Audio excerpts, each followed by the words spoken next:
netball called a chest pass, right? And I used to get them in the face. I just wanted to know that she respects the game of netball. What even is netball? Harrison, you are a freak! This is the sport evolving at its very best. Unbelievable. Can you believe it? It's all over! New Zealand have won the World Cup!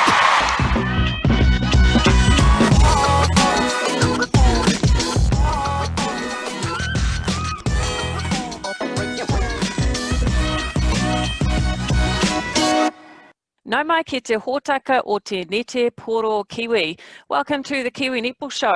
The focus today is on netball stats, and two of the biggest gurus are here to talk about numbers. First, Todd Miller, Sky Sports New Zealand netball statistician, and Michael Hutchinson, stats analyst at Nine Netball and involved in the men's netball scene in Australia as well.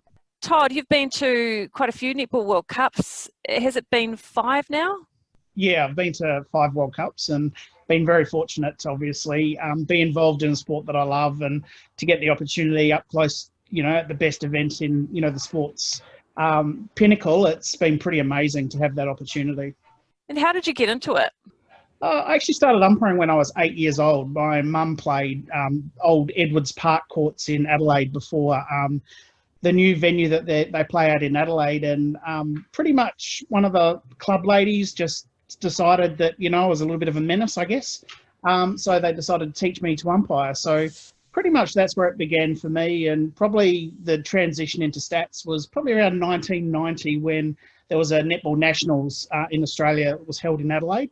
And I started doing scoreboard attendant work, and pretty much from there started doing TV a couple of years later for Channel 10, who covered the local league in Adelaide. Pretty much loved the sport and progressed from there, really. Michael, what about you? How did you get into this area?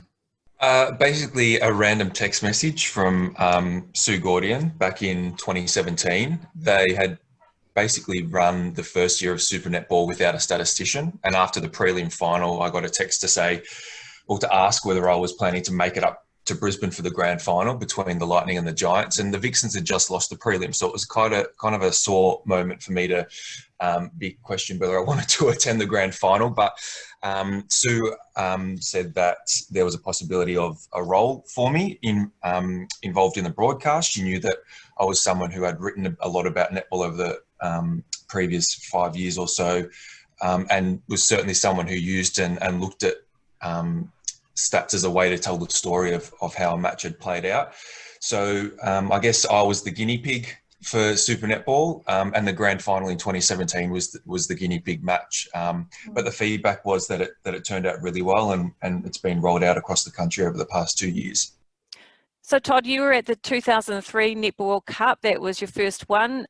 Just the way the stats must have evolved over the years. It must have been a completely different ball game when you went to the World Cup in Liverpool last year.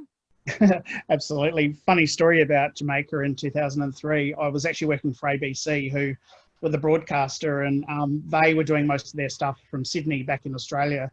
I was on the ground inputting stats into a system and then calling it back to someone in Australia that was replicating what I was doing so that they could use the on-screen graphics.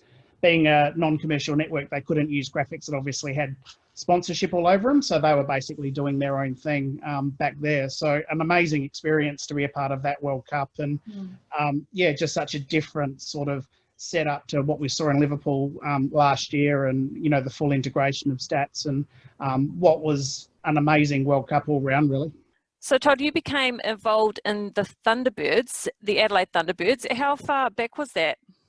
So start of the Commonwealth Bank Trophy, which was obviously prior to ANZ Championship competition, the Trans-Tasman League. So I did a lot of work with Marg Angove, who was the head coach of the Thunderbirds at the time, and I was working with the team directly. So would go to every training, would go to every match, and basically provide information that was more relevant to a team. So often what you see on TV isn't always, what a team would use.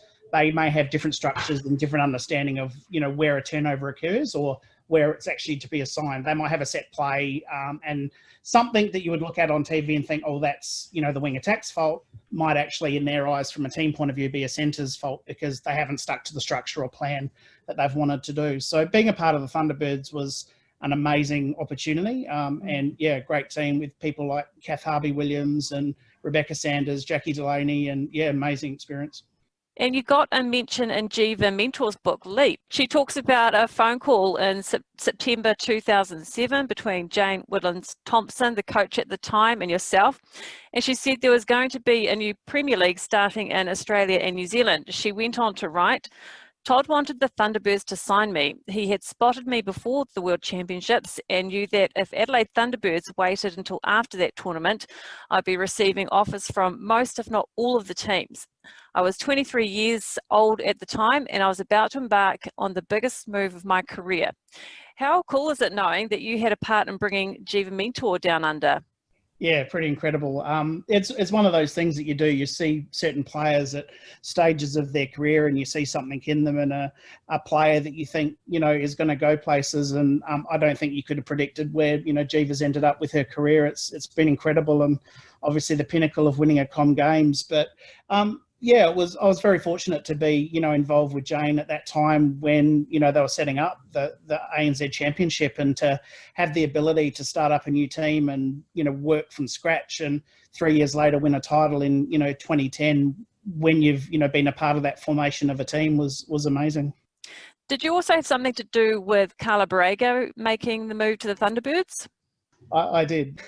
So 2003 World Cup was where I actually saw Carla for the first time. She was playing for Jamaica and she was sitting behind Elaine Davis, who was, you know, probably one of the greatest shooters for Jamaica at the time. And Carla was a 19-year-old kid who basically disappeared off the netball scene, as a lot of Jamaicans do. They go to America, get a basketball scholarship, and kind of you never see them again. But she was someone that sort of I just kept in the back of my mind. And, you know, 2010 or 2009, there was an opportunity to sort of, you know, look at an opportunity to get a new shooter into the Thunderbirds. And I just said to Jane, you're going to have to trust me on this. And I booked some flights and I went to Miami and I messaged Carla on Facebook and I said, right, this is a random conversation, but would you be interested in playing netball in Australia? And she's like, sure. So I went and got a rental and met her in a little restaurant in Fort Lauderdale, I think it was, with her husband. And yeah, pretty much just went from there and got Jane to send me over a contract, and before I left, got her to sign up, and that next year they won the title. So yeah, pretty amazing experience. So Michael, in your role, you use stats to analyse the game. What kind of things are you looking for? What are you trying to learn from the stats? The majority of the time it's sort of assisting the commentary team in trying to tell the story of what's happening. So I listen quite intently to what they're seeing on court and the things that they're picking up to try and see if there's a stat that complements that, or if potentially there's a big difference in the margin, look for something where there's big discrepancies in terms of turnovers or accuracy. Yeah, I don't see the role in terms of trying to push as many stats out as possible. There are some games where you might get one or two stats called out in a quarter, and you've got to try and not take it personally because you've done, you know, all this sort of looking at the screen for 15 minutes and you end up with, you know, 2 bits of information that's gone to air. But when you think about the amount of work that's gone into preparation, the fact that there's a producer and a director in their ear, they've got to read stuff on screen, you've got to throw to ad breaks and timeouts. Stats aren't really the overall purpose of commentary. It's to really just assist the narrative being played along. Are there people literally sitting on the sideline entering data? How does it work on game day? Yeah, in Australia, champion data will sit on the same side as the two teams and the umpires and the score bench. So they will have a caller and a receiver, essentially, someone who is watching the game and describing, you know, wing attack, centre pass, receive, goal attack feed, goal shooter goal, that sort of thing. And they'll have someone who's inputting that data in real time. So Channel 9 use that data for their on-screen stats as well. That's how it essentially works over here. Todd, is it similar in New Zealand? Yeah, what Michael described is replicated in New Zealand, so that the champion data people do sit courtside with the scorers. But we actually have our own system at Sky that we input ourselves. So pretty much the same setup where there is an inputter and a caller, which gets fed into our truck, which is a different graphic system, and basically the same thing that Michael described as, you know, I would sit there and I would input, but I'd also be feeding information to commentators as well as inputting the stats at the same time. It's one of the most challenging sports. I've been fortunate enough being in New Zealand to work across a lot of other sports, and netball is one of the fastest sports to try and display data and tell a story because it does move so quickly. So these callers have to decide, for example, whether it's a bad pass or bad hands. So they're judging whether the person should have caught the ball, whether it was catchable, and then that goes under bad hands, or was it essentially the fault of the passer and then it comes under bad pass. So that's quite a skill. Yeah, definitely. I think one of the things that, we've worked out over the years is that umpires make very good callers because they have an intimate understanding of the rules of the games, their ability to understand what's going on. It's just a slight difference in how they say it as to what they would if they were an umpire. But that's obviously a good background to have to be able to make a good caller. So Todd, what brought you across the ditch to New Zealand?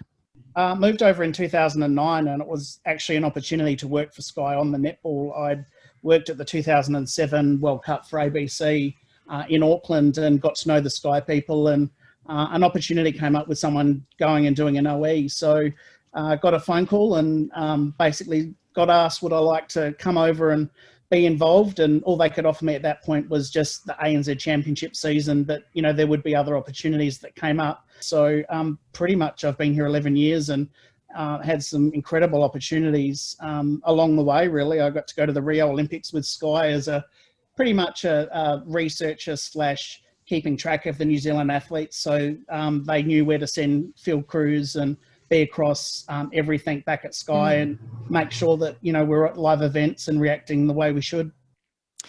Michael, Suncorp Super Netball obviously introduced a 2-point shot this year. Looking at shooting accuracy isn't quite as simple as what it used to be. Are there any trends emerging in relation to the super shot? Yeah, well, one of the, narratives around it was in the hope that there would be greater long-range shooters back, maybe in Australia, but definitely in the competition, because there had been a reduction of long shots over a number of years. And I had done some analysis on the 2009 ANZ Championship, which was the first year that champion data was used in that league, where there was 24 long goals scored in a game. Comparing that to last season, there was only 14 long goals per game. So it's less than one long goal per goaler per quarter. And I think the reason why the super shot was introduced was to sort of entice goalers to have another crack, essentially, given that it would be worth double. But what we've actually seen this year is actually even less long goals scored per game. The majority of those long goals are actually, or long goals that are scored, are actually being scored during the Power 5 period when the super shot time is actually activated. So 79% of total long goals taken during the Power 5 period, which is only 20 minutes or 33% of the game time. So there's a little bit of a fallacy around, or a skew in that sort of hope that we would see that the long shots being encouraged across 60 minutes of netball. It's actually really only happening in that Power 5 period. And there's a huge fluctuation between the teams in terms of that, whereas the Magpies are scoring 60% of their long goals during the Power 5 period. Gabby Sinclair is quite happy to shoot from long range pretty much any time in the quarter or in a game, whereas you look at teams like the Swifts and the Firebirds, and they've shoot their long shots during the Power 5 period on 97 and 94% of the time. So a huge fluctuation in the risks that are being taken by teams, and it's paying off for some more than others. But overall, you're saying that there are less long goals being put up this year compared to last year? Yes, and a reduction in accuracy by about 20%. And that's probably a reason too, being the defenders are defending the shot because they know it's worth double, whereas last year they weren't really interested. If there was a rebound, there was a rebound, and if there wasn't, then that wasn't too bad because it was still only worth one goal. Right, so they might deploy 2 defenders over that longer shot?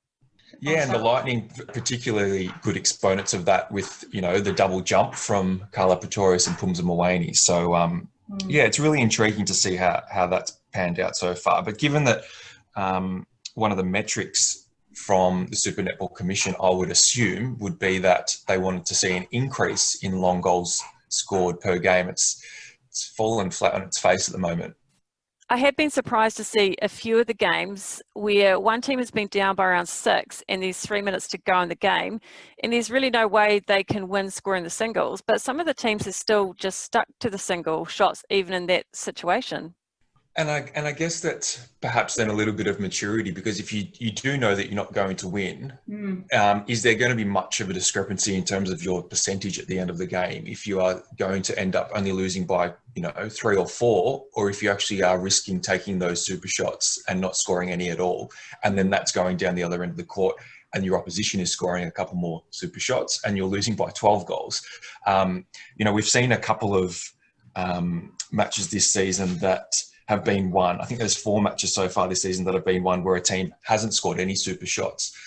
It's up to the teams really whether they are weighting the importance of the super shot in terms of their gameplay. I think we've seen some teams falter when they've sort of tried to push the subject in terms of making it all about the super shot when they probably should have.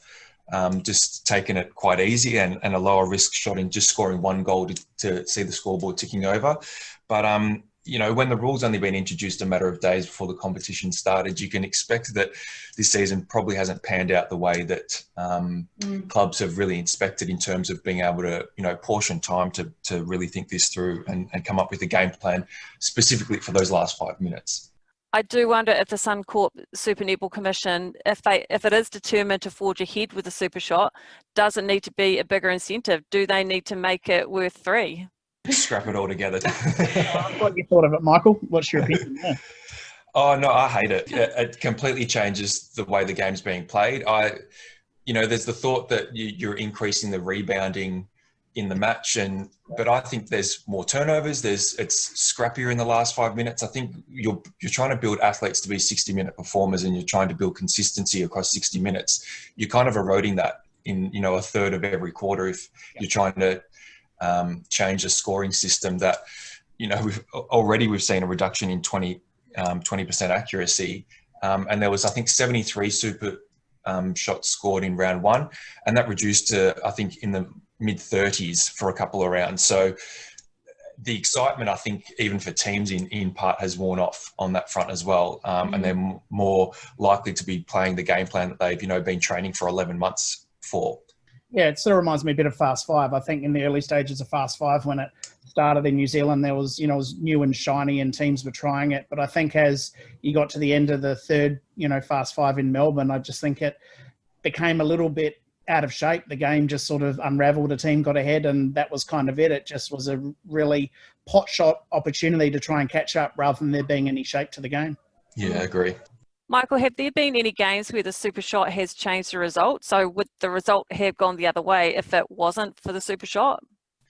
There's 3 matches so far. Round 2, the Swifts and the Fever, both shot 65 goals, but the Swifts shot 1 more super shot than the Fever.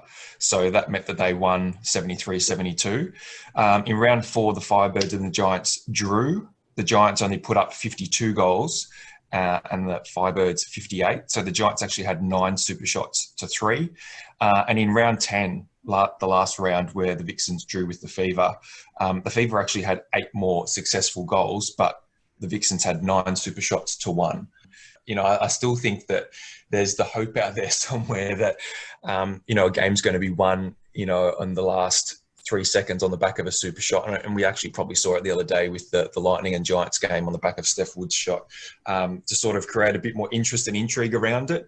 But, it hasn't probably proven to be the big game changer that some have hoped it might be. Todd, how good's your memory? Do you rely a lot on recall to come out with these stats, or you're searching a database, or is it a bit of both? A bit of both, really. There's an element of a margin or a run of something that's happened in the back of your mind. Oh, I think that's getting close to the highest score or to the biggest win for a team. So often you refer to things just to confirm what you're thinking is correct. But obviously there is a certain amount of knowledge that you have in your head that for some reason it just stays there because you're engaged in it full time and you understand, the information that you're dealing with. How much do you enjoy uncovering information that none of us know? Like, do you stumble across stuff in the course of your work? Yeah, I think the opportunity, what I've also worked on with Netball New Zealand as a part of the Heritage Project, maybe not stats, but just tracking down old vision and old data that, maybe everyone, thought has gone forever. But a random conversation with my mum a couple of years ago was like, oh, Bev was a, Australian Diamond and her sister played. And I'm like, oh, that's really interesting. So I literally rang up this lady and said, do you happen to have any vision of the 1960 test between Australia and New Zealand? She says, oh yeah, we have a home movie. My dad actually took it. And he literally had a couple of minutes of 2 tests from 1960 that Bev Sharple's sister had played in Beverly Cox, one of our Australian Diamonds. So 2.5 minutes of the Melbourne test and Sydney test with the New Zealand team doing a haka and match play. So yeah, not a stats point of view, but certainly uncovering other little gems like that, which part of the history of the sport. Michael, do you think there's a whole lot more potential in netball for stats to go into new areas? Yeah, I think there is, particularly in terms of plotting stats, so where the penalties are occurring and where the turnovers are occurring, and time sequencing on that front as well. But I actually did, given that you gave me a heads up for this question, I did ask some netball aficionados and some netball stat nerds in Erin Delahunty and Jenny Sinclair, and they came up with a couple of their own that they'd like to see for their reporting purposes anyway, which included leads covered. So if, a wing attack or a goal attack's going on a drive into attack, are their opposition actually covering their lead so that renders them, sort of ineffective or useless in receiving the ball? So that would be a defensive stat, a tick for the defender if they manage to shut that drive down? Yeah, and I think defenders don't get credited for doing things like that, which, in part can go a long way to, determining outcomes in a game. And generally speaking, teams that have the best defensive records in competitions go on to win titles. So to have something like that to sort of be able to complement other data would be really helpful. Another one was number of passes to goal for every goal that is scored. 60 passes, whether it's 4 passes, and where are those passes being taken? Is it only taken 4 passes from a throw-in? Has it taken 35 passes from a centre pass? And group defensive wins. So in terms of a goalkeeper perhaps tipping or deflecting a ball, but the goal defence gets the rebound, or the goal defence deflects and the wing defence picks it up. And working in unison, because there are things like that teams train for. When you see tips and, players dangling off the end of the court and being airborne and throwing the ball back in or tapping the ball back into a teammate, that's the sort of stuff they actually train for as well, which, one or the other is essentially credited for, but not necessarily both. So yeah, there's a few little things that perhaps brainiacs want to know a little bit more about or be able to see and use, which would be really helpful. But yeah, I certainly think the plotting of the current stats, I think time sequencing potentially would be helpful as well, particularly during the Power 5 period with the Super Shot as well, about where turnovers are occurring or deflections are occurring, whether teams are actually stopping the ball before it gets in the circle, because we have seen quite some big discrepancies in terms of the scores that are being scored during the Power 5 period as well.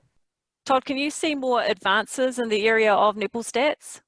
Yeah, a big one for me is an efficiency rating for attacking players that obviously they might touch the ball 100 times. How many of them were actually efficient? Was it going backwards? Was it going forward? How many people have to reset to then get their position on a circle edge? So I just think you might have handled the ball 100 times. Was 20% efficient? Was 25%? Is there a philosophy from the team that they always have to go backwards? I think things like that for me about an efficiency of a player could tell a really cool story, and whether your focus is actually on defending them forward or back. So I'd like that. My other one that I'd really like to see is actually a heat map of certain positions, and that's probably more a technological thing than a stats thing, but just where certain positions on the court go and where their pressure and heat points are, where they feed from. Obviously, when you've got a tall shooter, you can actually feed from further off the circle. So I just think that would be a really interesting introduction to the sport.